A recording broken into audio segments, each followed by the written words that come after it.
One summer morning in 1967, a battered American ship pulled into the port of Valletta. 6 days earlier, on the 8th of June, the USS Liberty had been attacked. A torpedo had blown a huge hole in the ship's side, leaving her lower decks flooded. Everybody in the space that I worked in died, except me. Lost too was some of America's most sensitive electronic intelligence equipment, because the Liberty was a spy ship. The Liberty should not have been there. It was no enemy that tried to sink the Liberty. It was America's ally, Israel, then fighting its Arab neighbors in the Six-Day War.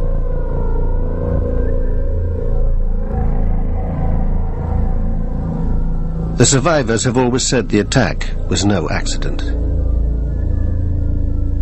We were well known, and the attack was obviously deliberate. I consider it this cold-blooded murder of American sailors that day. Yet Israel insists it was a tragic case of mistaken identity. It's very embarrassing for a military force like the Israeli Defense Forces to make such a blunder, no doubt. But we admit our mistake. That does not mean that there was any intention or any conspiracy or anything of the sort. But the men of the Liberty claim there was a conspiracy, and that it's been covered up for 35 years. If it was an accident, it was the best planned accident I've ever heard of.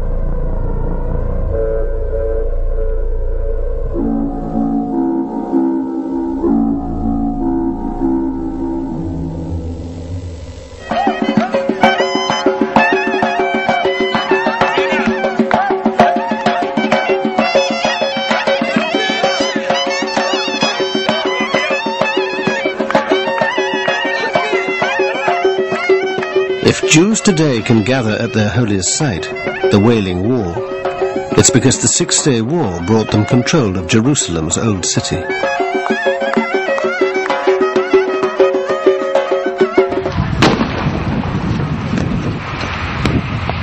It's also brought 35 years of violence, hatred, and bloodshed.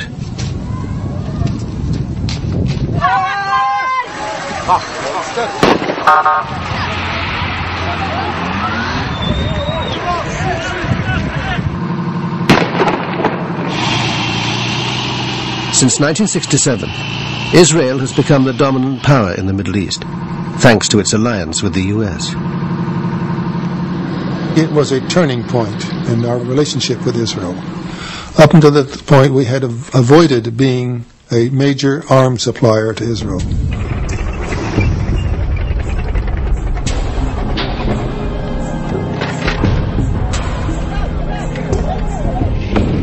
Paradoxically, the security of Israel became one of our strategic objectives, which it had never been in the past. For 35 years, the Liberty veterans have been campaigning for justice and a full inquiry into the attack on their ship. We need you because it's what keeps us going. We can't do the things we want to do without your help.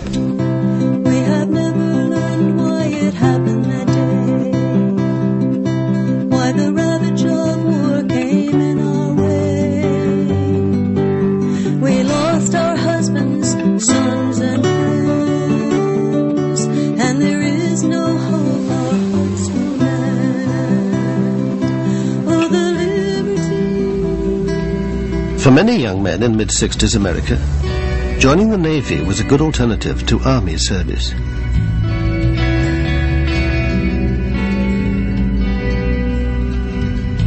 It was kind of funny. I didn't want to go. It was Vietnam. My friends were coming back in body bags, and I put it off for a month. I got a second notice, and I figured I better do something, and I went and enlisted in the Navy, and went into the Navy and 13 weeks later after boot camp, I got onto the USS Liberty. Rankowski didn't yet know it, but the Liberty would also be on her way to war. While America was distracted by Vietnam, the Soviet Union was extending its influence in the Middle East. It backed radical governments in Syria and Egypt, whose president, Gamal Abdel Nasser, had become the Arab world's chief spokesman in its struggle with Israel. Egypt was under enormous pressure at the time, pressure by the Arab partners. I remember the Jordanians calling President Nasser and telling him, "You are only bragging, you are not doing anything, you are letting down your Syrian allies," and things like that. And they saw it as a necessity to do something to help.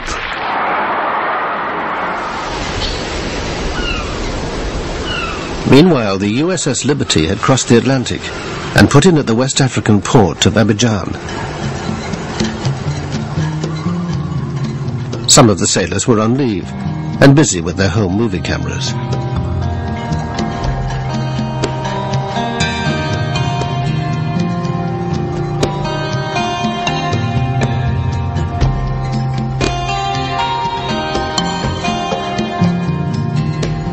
The Liberty was an unarmed ship designed to listen in on electronic communications and pass intelligence on to the highest levels of the US government.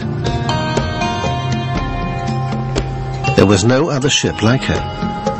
Her decks bristled with 45 antennas, and below were dozens of communications analysts and translators. If it was broadcast on a radio wave, we could receive it.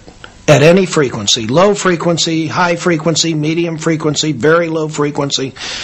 If it was out there, we could receive it. If we were listening and we heard a signal, and when we looked at it, we couldn't understand it, it was encrypted as well, we'd send it back to NSA and let them hit it with their computers.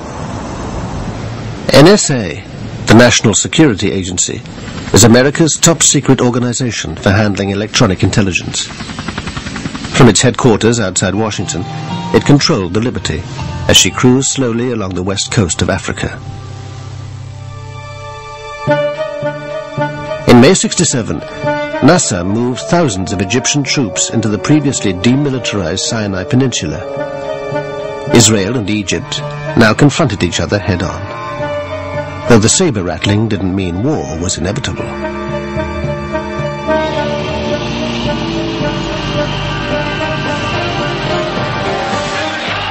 Then Nasser raised the stakes. He closed the Straits of Tiran, cutting off the Israeli port of Eilat. Israel saw this as an act of war and began to mobilize. In fact, Hawks and the Israeli government had been waiting for a showdown with the Arabs. Both sides now prepared for war. Soon to be caught up in this was the USS Liberty. Her commander, William L. McGonigal, had been in the Navy since World War II. The crew included highly trained code breakers and radio experts, like Dave Lewis.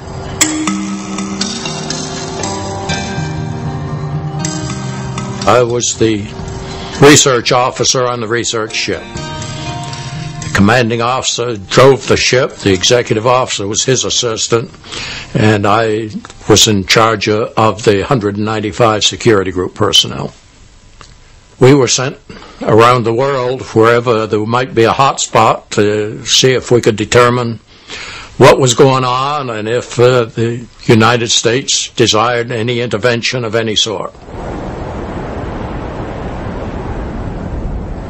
Life aboard the USS Liberty was like no other naval life. And in the 1960s, ships of that ilk operated independently. The commanding officer of the USS America, which was the flagship of the 6th Fleet, didn't keep track of a ship that was sailing all by itself. When we were off duty, when the sailors were off duty, we went up topside and sunbathed. I mean, we wore pressed, starched, creased